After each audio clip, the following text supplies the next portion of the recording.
Today we are going to be taking a look at quite a big mystery in the world of Ninjago that isn't actually spoken about too often.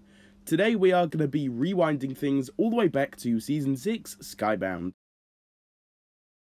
In that season, of course, Nadakhan was the main villain, and another huge aspect of that season was his primary weapon, the Sword of Souls.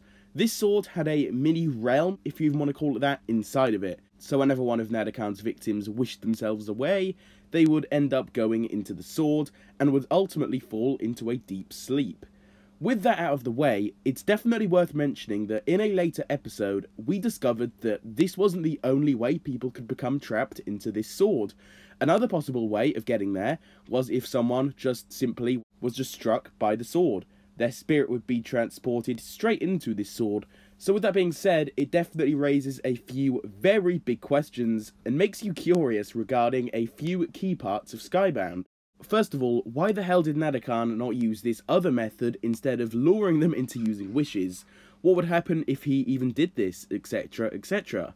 The possibilities there are pretty much endless.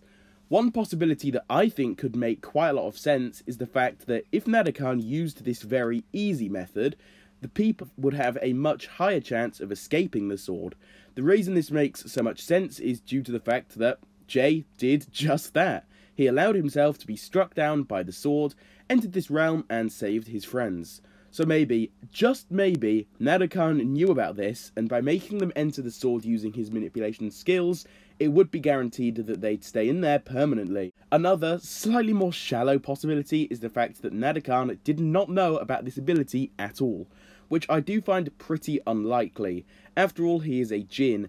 There's a pretty big culture centered around this kind of stuff. It's hard to believe that he casually just missed out on that huge method of trapping people into this big magical sword. For a final possibility, one that would also make quite a bit of sense, Nadakhan simply enjoyed messing with his victims, putting his manipulation skills to good use.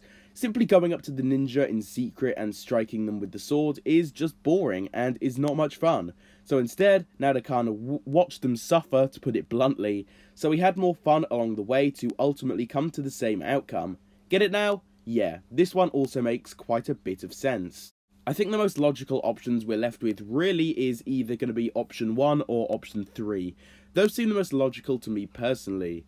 But do feel free to leave your opinions on everything mentioned in today's video down below in the comment section.